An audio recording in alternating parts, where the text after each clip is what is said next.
It does seem like Epsilon are kind of just spread out all over the place right now, just trying to feel out the Property defense. But Property are changing up their pace now. Rather than playing aggressive, they're playing passive and making sure that Epsilon have to burn time off that clock, trying to hunt them down. That grenade did 1 damage to GMX.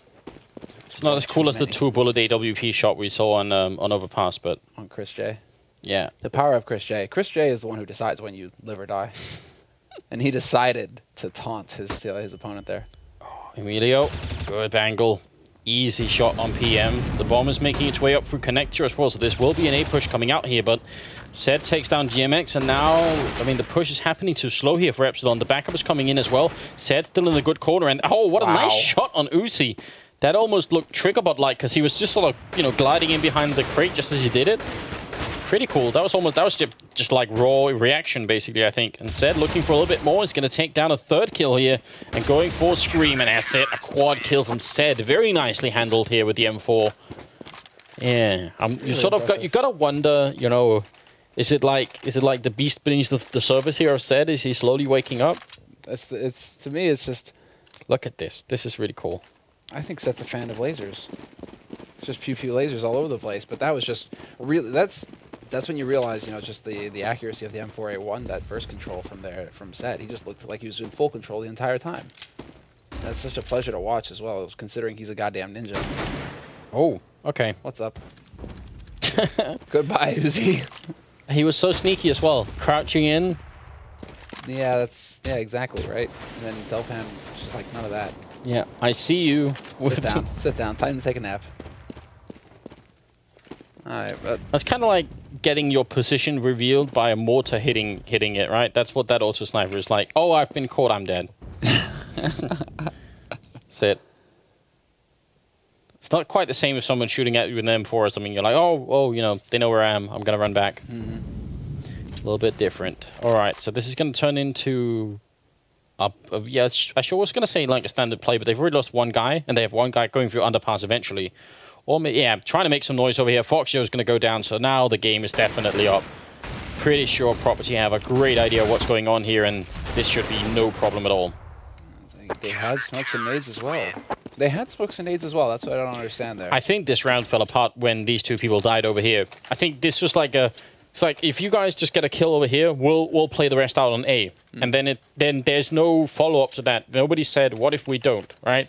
It's like no plan B. It's like, okay, then we're going to kind of mill about and hope that somebody peeks us really aggressively. Oh, wait, he did peek us, but I'm dead anyway, right? Yeah. Emilio just kind of walks out there. No smokes, no flashes, no nothing there from Epsilon, and this is it, the full YOLO. This could be really great, actually. Delpan still not flashed, so and the auto sniper is a pretty damn good counter to this kind of push. They're trying to get out of the apartments, which are on fire as well, but Delpan is like the worst kind of firefighter. Instead of helping them out, he just shoots at them while they're on fire up there. And GMX goes down to Spitfire, so that'll be the end of the round. The sad thing is, I'm such a big fan of that B play. I love that really aggressive B push, but Property just had the setup to deal with it. Exactly, right. You know, that's the thing. They had that Scars 20 on short again, right? And the lead 2 was jumping up on the truck, actually realized that push was coming before he got up there, because what you see a lot of the time is that people, they keep jumping and keep trying to get up, and when they get up and look into the apartments, they see, oh, wait a minute, there's 5 people coming at me, and if they miss the first shot, they won't get a chance to get a second one. So, yeah, it's just a lot of things working for them here. Fox trying to get that shot on, but instead, he's just going to get smoked. Oh, Delpinator, he's actually gone for an AWP this time around. But you're right. You know, Epsilon, in their minds, in the back of their minds, they're thinking, okay, well, Delpan with the scope, we can kill him. But then Foxio gets beaten by Delpan again here. This is just shaping up to be such a good play here for Delpan. He's going to be able to take up position here in connector as well. Gets the second one, just casually double tag. In fact, Epsilon PM is down to 23 through his mate Scream. Oh, and Uzi messes up a smoke nade. Like, everything is going wrong for Epsilon. They're struggling so hard here. GMX trying to make something work over here on the A side of things. He's got that bomb with him to back him, but Delpan just goes for a peekaboo moment and picks him off. And now it's just 5-on-2 situation. PM and Uzi trying desperately to do something here for the Frenchman. Delpan not even scared a little bit. They've got so much money that for Delpan to even lose an AWP or anything like that has no impact on anything anymore. They could lose all the rifles now. That's an ace for Delpan. Taking down the last one. What a round. 4-10 moving into the 15th round. You gotta give it to Property. Epsilon were taking the first couple of rounds after winning the pistol with ease and making it look, you know, pretty cool. They were close when they were an anti-eco, actually, and Property had a few good rounds, but the fourth one that came in looked really strong. And since then, it's just been all downhill. It's been the Property show. They're free Anders to run the show. Epsilon no longer own them. And if we bring up the scoreboard, what's Emilio at right here? I'm just wondering if he's got 17 kills. Nah, yeah. He's on a 16 right now. 16. All right. So 16, I mean, halfway there, right? I mean, we expect nothing less from Emilio than a 30 bomb on every map. That's the standard now. It can only get better. The only thing is that Delpan's giving him a run for his money here.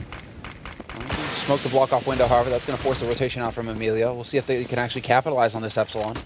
They're getting up pretty quick onto Catwalk, and they've got the bomb into the ladder room as well, so where are they going to go? They're still kind of stuck. It seems like it's going to be an A play from the position of the rest of the team, but especially now that the bomb has actually made it down here, that's really dangerous. If Emilio catches this, and he does spot it out, but good frag from Fox. That's hugely important. Of course, if you give up the bomb in that window room, that's going to alert the CT side immediately to what's going on now. Zed has been playing well down here from the shadows, but this time he gets taken down. It's on Delpan. He jumps and misses a shot on the toll booth, and Delito will take down Scream. So now a really big chance for Epsilon to get that 5th round in. And I think they definitely need at least a 5th round. Yeah, they do. They need every round, basically. If they can get that 5th one, it's going to be good for them. Spitfire peeks it forward, almost takes out Foxyo. Down to 6 HP, Foxyo. He gets caught in a crossfire, and he's still here somehow. Spitfire needs to connect with the shot, and he finally will. But this is wasting valuable time. Oh my god, that took so long, and now it's a one-on-one. I have no idea how Property fought their way back. Spitfire fakes it once, but he's not going to realize he still picks up the kill, and that's it. They have the time for the defuse, and Property, they're going to claim an 11th round. That was a big throw away from Epsilon. They should have had that round, without a doubt. Yeah, that's painful. That's pain right there. And that's what you get for peeking again. You know, yeah. Just taking aggressive peeks. You know, the confidence is there, sure, but if you're missing shots, if you have the option to get into after plant positions, that's the thing. If you could have gone up into, you know, maybe not up into apartments, obviously, but if you can get over towards like A pit, just try and back off and play it safe. I mean, of course, wait, the bomb is not ideally. Somehow Delito took hours to die in spite of the fact that he had like 12 health in connector. Yeah. So I mean, they also spent a lot of time just killing him. Overall, just a lot of credit to Property for playing this well. Yeah, really well done. No doubt about it. And now Property are just in an excellent position. 11 rounds on their CT side is actually very good for Mirage. Oh, yeah. That extra 2 rounds, really, because we expect like a 9-6 in general. So getting that extra 2 rounds on that side is going to make their T-half just so much more dangerous. If they can pick up the pistol, they could potentially just roll through, or at least get those 3 rounds, right, to get them on that 14th round. And then it's all the pressure on Epsilon. And not sure if Epsilon can pull a Hellraisers. You got to run. You have to. That's a long way to run it back, right? From an 11-4 situation, Hellraisers did it once tonight. We'll see if Epsilon are capable of the same. I mean, that's what's on the table right here. It doesn't feel to me. It feels like to me it's not as easy on this map to get like a really strong CT-sided train going on as well. We're just like getting round after round, because I think it's going to be easier for Property essentially to pick up, you know, a bunch of easy, or maybe not a bunch, but some easy rounds going for that A smoke play that pretty much everybody knows, right? Sure. So if they just do that for a couple of rounds, eventually it'll work. I feel like that's how it generally goes. More variation on it too, because now you can do the. I mean, there's several versions, but yeah, you're right. I mean, going for that kind of play, there's also the B smoke play that you can go for. Basically, I mean, early half, actually, Property were really running aggressive games through mid. Time after time after time, they kept getting mid control, taking that away, getting entry frags there, and then Epsilon were just kind of left stumbling. It feels a lot like what happened with Hellraisers, basically, where Epsilon, they want the time to set up, they want the time to get their game going, and, you know, okay, we're going to, like, work around the map and get control right, and then Emilio's just like, get out of here, right? You know, he just shows up and just blindsides them every time. And yeah. Not really much to say. I mean, there were a couple of attempts at fakes going on, which is that's the good news for Epsilon. That's what we want to see. But those fakes ran into the auto sniper over at the B-bomb site. So, I mean, every time they went for a fake, the whole idea was that one guy had to either stay alive, it's like an absolute minimum, or even better, get a kill and then, you know, throw down a smoke, make some noise, pretend like, you know, oh, we're in the bomb site, we're getting there. And it never even got that far. In fact, the most that happened is they just got killed immediately. And then the other people on the other side of the map were sort of stuck wondering, okay, we're still waiting for that fake. Yeah, right. Everyone is still here in the bomb site. We're not really getting anywhere. So, Not ideal. I'm wondering if it's confidence, basically, because what's making the plays there is Emilio. He comes in and we see the impact he has. Dust 2, they start making smart plays. They make the good calls. He gets going. But I really feel like that was Epsilon's map. It wasn't. I mean, if it wasn't for the 40 bomb drop by Emilio, I think we were looking at a 2-0. But now we can see the impact that Emilio is having on his CT side. He's calling those mid-round aggressive CT pushes up mid. Getting control and constantly pushing in through B apartments as well. Like the early part of that half, before it started getting out of control, was very aggressive from Property. They were all over the place on the map. Yeah, definitely were. Man, I don't know. I don't know what to say. It makes you wonder what would have happened if Emilio had been here for cash. For cash, exactly right. Just because it would have been fun to see. We may be looking. I mean, that's the thing. We may be looking at a 2-0 for Property in that case. Yeah. If the farmer wasn't here. The farmer. If the farmer just stayed in his field, played with his cow. Yeah. Well, it's good to see that Emilio is back and helping his team to at least do a lot better. Just waiting on the second half to get on the way, guys. If you're just joining us, then it's a third map here. Second half just starting in a second. So, welcome to the stream if you just start joining us. And remember, we're still just at the group stage here of Fragment Masters. So, still a lot to come. We're at Group C, and Group D is also coming up, not tomorrow, but on Saturday and Sunday. So, that's where we're sort of finishing the group stage. Exactly right.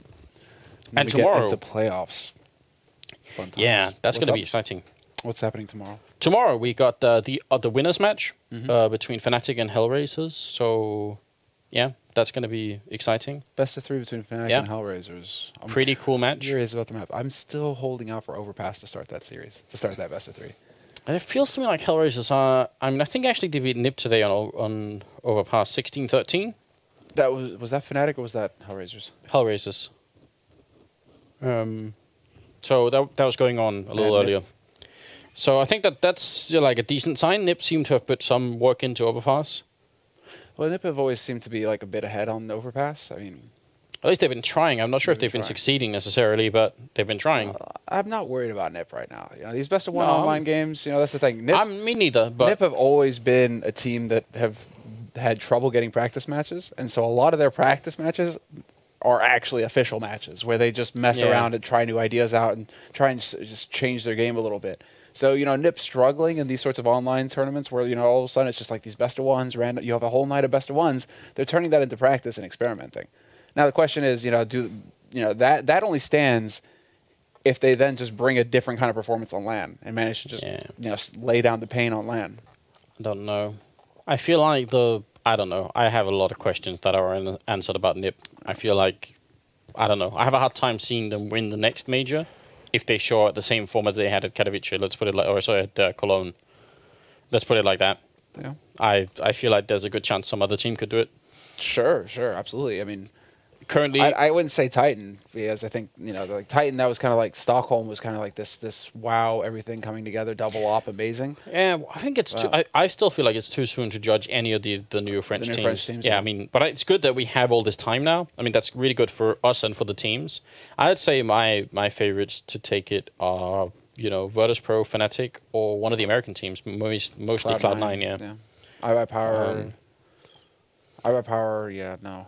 Definitely. Like Cloud9 are there. I think it's like the French teams are definitely like they're going to get through their groups this time, I think. I'd be amazed if they didn't. It really depends on the groups, like where they end up in it, but it's like LDLC. It'd be heartbreaking if they don't, let's put it like that. That would be talk about who made the right decision and the wrong decision. NBK with the loaded statements in Stockholm just being like this best of 3 is going to settle who made the right decision. I'm like, wow, NBK, like you're putting a lot on these matches. Don't put more pressure on yourself, man. Seriously. Thorin had some fun with that too. Yeah. Maniac too. Yeah. Such a gentleman. Such a gentleman.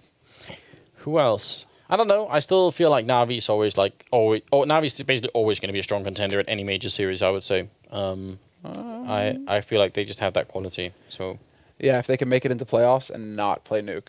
Yeah. Winning. Definitely. That's pretty much it. Can you imagine though? We wouldn't have had Fnatic in the finals if Flusha didn't pull that clutch off on Nuke. Yeah, there was Navi knocked Fnatic out in the quarterfinals. They go into the semifinals.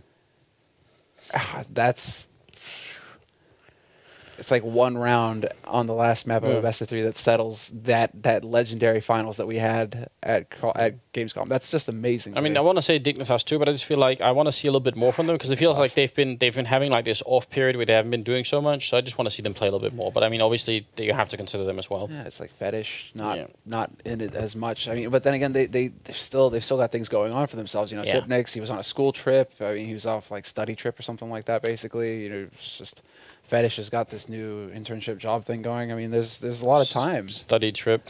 It makes it sound like you actually do studying instead of just drinking. Yeah, I know, it's cute, right? You gotta give him the benefit of the doubt. You know, Sipnick said that. I was like, oh yeah, that's nice. That must have been nice. What did you learn? He's like, oh, I can't remember. No, that sounds exactly right. No, he didn't say that. But yeah, I went to 3 different sort of universities to do different things. And the greatest thing is, at the beginning there's like a hazing going on where everyone gets drunk and there's a hazing in Europe for that. Yeah, people. Oh, yours is just like, okay, everybody's gonna get drunk. Oh well, it's like you go into a cabin and you do crazy things. So those crazy things.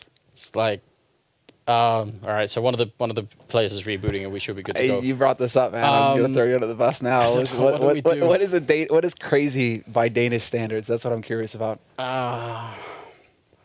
We had like an obstacle course in the middle of the night that involved, like, to complete the obstacles. Okay. It was like a team effort thing, and okay. Part of it involved like the more clothes you could take off, the more points you gained, like as a group.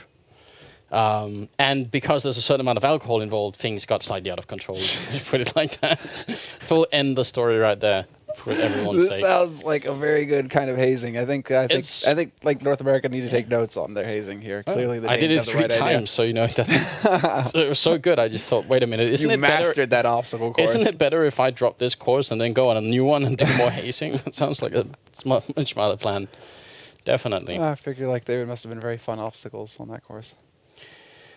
I'm trying to remember what they were, but honestly. Oh man, Anders, I'm setting it up. You just got to knock it out of the park.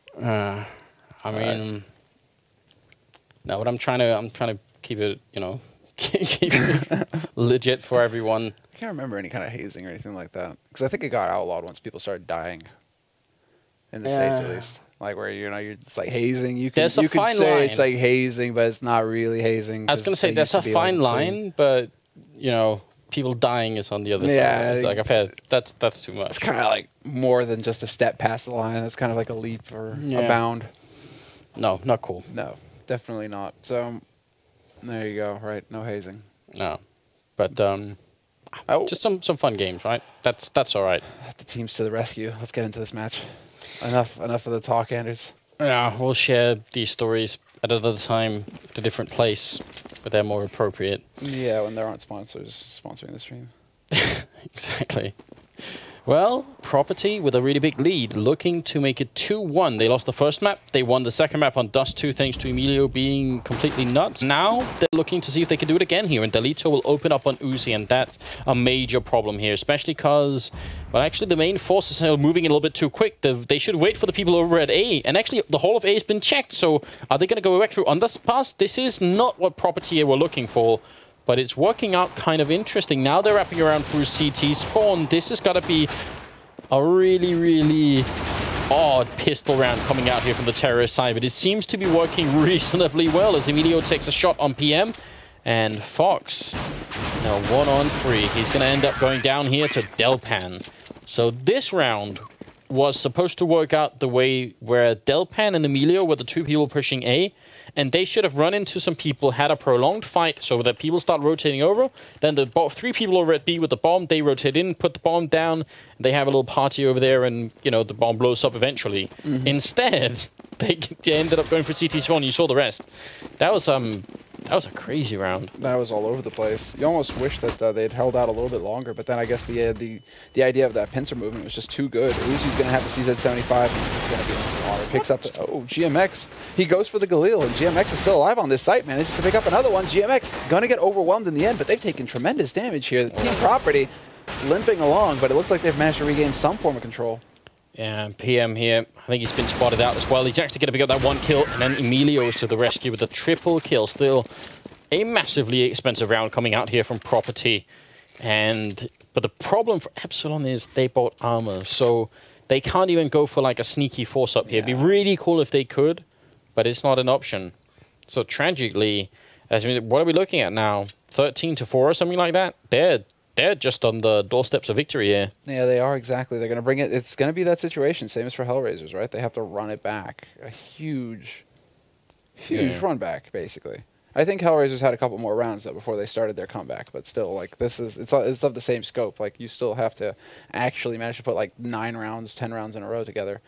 In this case, it's going to be brutal. Unless, I mean, Epsilon could try and risk it all and just go for a force here, but then they literally throw the game. If they lose that force buy at this position, then that's it. It's done. Yeah. And it would be a really underwhelming force as well, right? It'd just be pistols armor, like not even Max 7 armor or anything like that. It'd just be pistols, I'm pretty sure. Pretty much, I think, yeah. I mean, maybe Max 7 and, you know, no armor, but that's not cool either. Max, I mean, if you're playing B apartments, it could be. Yeah, potentially. If they decide to go for another YOLO push, like if Property decide to go jumping off the balcony again, you could go for some duck hunting. Yeah. But or A apartments, same sort of thing, right? Those are pretty much like the two big like Nova Swag 7 positions on the map. Actually, maybe GMX could have gone for it, but they're gonna elect to save once more. Sorry about the pause here, but we are at 13-4, and yeah, we're just gonna have a little bit of a break here as we get the last players back on the server again. Don't forget, guys, that every day we do have what's called Comhem Play of the Day, where we present you with a clip that we think could be it, but you guys can go and vote on fragbite.se as well for what you think is the favorite play of the day, and then you can, at the end of the whole tournament, you can vote, and that one player that wins gets to win 25,000 SEK. So that's definitely very cool, and thanks to Comhem for putting it out there. So don't forget about that once the stream, once the game is done. You've got to stick around and see what we might have for you. This is huge. This is huge. Property need to speed up behind this. They forced a huge rotation out of Epsilon towards that B site. There we go. Spitfire finds the entry frag on PM. A site is completely wide open. What a fake from Property. Not much chance for them to do anything here. Delpan and Emilio, well, Uzi's been sneaking his way in, and he does get a cool killing with Silencer. I guess that's kind of worth it. Like, once you do that sneak in, gotta just pick someone off a little bit, James Bond there.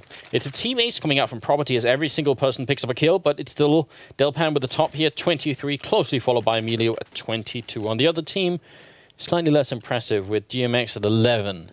So this comeback, if it's gonna happen, it's gotta be sparked right now. And it had better be one hell of a spark. Delpan just a split second too late. They missed their smoke that's supposed to take out window. Now this could be a big opportunity here. Information is going to be gained. Epsilon can continue pushing up the top mid. Oh, yeah. But look at this. They're gathering up to rush out of the apartments again. Who has to stand tall right here. Scream goes down. Delpan with a nice opening. He just has to stay alive at this point because Uzi's going to be alone. They're going to be rushing in. The flashbang goes up. He tries to buy time, but he's going to be going down. So Property, they're so close. This is going to be a match and map point for them. GMX will take down Spitfire. That's good news. But they're still miles away, and Delpan is still behind them. So if they push in, they're going to get backstabbed eventually. Oh, GMX getting tagged down way too low as well. Down to 18 HP. Foxyo going to push through. Foxyo. He's got the flank. He's going to pick up the first one. Delito is down, but now, well, yeah, exactly. And Delpan, you're right. He's pushed all the way through the behind B apartments. Foxyo shows himself, and Delpan, it's going to be a hand of God. Oh, and actually Fox is... Oh, he still goes down. He finds the right timing. Emilio picks up another double. So does Delpan. So they're still neck and neck. 15-4. What a victory for Property. I mean, Epsilon really don't have any equipment left to deal with it here. This time they pretty can go for like armor and MX-7s or whatever. Maybe a scout in between, but it's going to be pretty underwhelming. Yeah, it's basically buy what you can. Force up, buy what you can, and just cross your fingers and hope that you can actually pull it off. Because, well, and now it would be one of the biggest comebacks basically in CS history. If you can run it back from this position 11 rounds in a row. CT Mirage, I mean, you can still do it. It just takes some truly incredible play to pull it off. And right now I don't see anybody stepping up apart from GMX. GMX continues to do good work for Epsilon, actually. I'm really impressed with GMX's play. Because he's consistent. I mean, him and Scream are consistently just doing work. Foxyo just actually has been a little underwhelming for Epsilon tonight. It seems like he's playing really well when the team's already winning because, I mean, then he can kind of do his crazy things and it works out. And even if it doesn't hurt his team that much that he can sort of pick it up in the next round and keep doing it without it having such a big impact. I don't know. I don't know. The thing is, with both LDLC and Titan, I have like a picture in my mind about how those teams are going to work out in the long run. Sure. With Epsilon, it's much more difficult for me to figure out exactly how they're going to work. In fact, we should make it our mission to sit down and talk with GMX at some point, because I mean, maybe they have like a plan or a scope for this that sort of stretches into the future. But right now, I feel like I really can't imagine how this team's going to work out really well. Well, it's the ultra long term, if anything, for Epsilon, because the problem is that they don't have anybody like Shoxy to fall back on now. They did pick up PM, who was the coach for Titan, so potentially there they could have a bit of like a treasure trove of information to kind of glean from. Yeah. But it's still touch and go for Epsilon. It's still, you know, they need to just have 6 months to build their game and to figure out exactly how they're going to play it. Yeah. And 6 months in CS is a lifetime. Is a very long time. Yeah, I mean, considering how hard it is to get even you know, one lineup that's going to stick around for 6 months, that's definitely a bit of an issue. But here we go, back into the game. It's 15-4. The map score is 1-1. And obviously a best of 3 here. Winners are going to play either Fnatic or Hellraisers tomorrow, depending on who loses that match. And that's also a best of 3, so we can get 2 really interesting best of 3s tomorrow. We'll see. Oh, Delpan actually did get that shot on Fox. There's still a 3-on-5 here. They are running out of equipment and players soon, but GMX at least is going to get that kill, and they prevent the bomb plant as well. PM doing good work, jumping with the Mag 7, but not good enough. Set will finish it off 16-4. Victory for Property after